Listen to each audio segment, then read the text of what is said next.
T. The rain had been falling for hours. Not the gentle kind that sings against the window, but the kind that seeps into walls, into bones, into hope. The small broken house at the edge of the village trembled under the storm. Inside, a mother sat beside a flickering candle. Her name was Amina. Across from her, curled under a thin blanket, was her 8-year-old son Ali. His breathing was slow, weak. Amina touched his forehead again. Still burning. "Ammi," Ali whispered, barely opening his eyes. "I'm not hungry." Amina forced a smile, though her heart shattered at those words. "You must eat a little," she said softly. "You'll feel better." But she knew the truth. There was no food left. Not even a handful of flour. Not a grain of rice. The small wooden shelf in the kitchen stood empty, like a cruel reminder of everything she couldn't give her child. The struggle. Just a year ago, things were different. Her husband had been alive then. A hard-working man who carried bricks all day just to bring home enough for dinner. They weren't rich, but they had enough. Then one day, he didn't come home. A workplace accident. Amina became both mother and father overnight. She tried everything: washing clothes, cleaning houses, even skipping meals so Ollie wouldn't have to. But lately, even that wasn't enough. And now, Ollie was sick. Very sick. The village doctor had said he needs medicine and proper food. Otherwise, he didn't finish the sentence. He didn't need to. Amina stood up slowly and walked toward the small metal box hidden under her bed. Inside it was the last thing she owned of value. A pair of gold bangles. Her wedding gift. She picked them up carefully, her hands trembling. Memories flooded her mind. The day her husband had slipped them onto her wrists. Smiling. "Even if we have nothing," he had said, "you'll always have this." A tear rolled down her cheek. "But today, we have nothing," she whispered. She looked back at Ollie. He stirred slightly, coughing weakly. That was enough. Without another thought, she wrapped the bangles in a piece of cloth, covered her head, and stepped out into the storm. The road to the city market was long and dangerous at night. Rain soaked her clothes within minutes. Mud clung to her feet. The cold wind cut through her like a blade. But she didn't stop. Every step she took,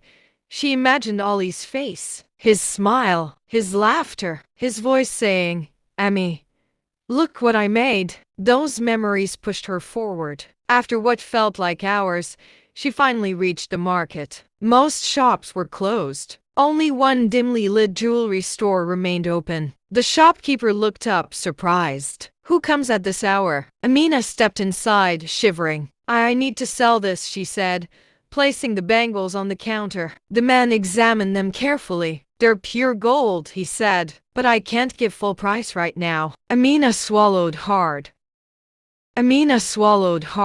"Please, I don't need full price. Just enough for food and medicine." He hesitated, then named a price. It was far less than what they were worth. But Amina didn't argue. "Deal." Because a mother doesn't negotiate when her child is dying. She bought rice, some vegetables, and the medicine the doctor had prescribed. By the time she reached home, the rain had slowed. The candle inside had almost burned out. "Ollie," she called softly, rushing in. He didn't respond. Her heart stopped. She ran to him, dropping everything. "Ollie!" For a moment, the world stood still. Then, a weak voice. "Ammi, you came back." Amina collapsed beside him, holding his face. "Yes, my son, I'm here." She quickly prepared a warm meal and helped him eat. Each bite he took felt like a victory. Each sip of medicine, a step back from darkness. Days passed. Ollie slowly began to recover. His strength returned. His laughter came back. The house, once silent,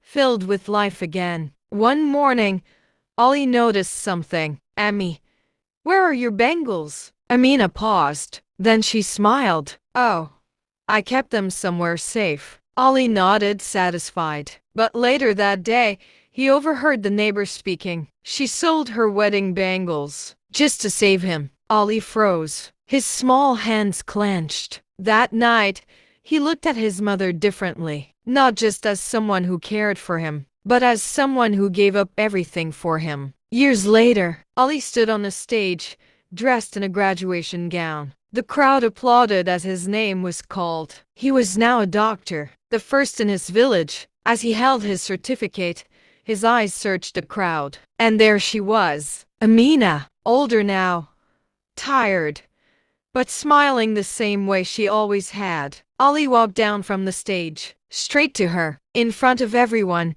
he knelt. Tears filled his eyes. Ami, I couldn't bring back those bangles. He took out a small box, but I brought something better. Inside was a new pair of gold bangles, even more beautiful than the old ones. Amina's hands trembled as he slipped them onto her wrists, the same way his father once had. You didn't just save my life, Ali said. You gave me a future. Amina smiled, her eyes shining with tears. No, my son.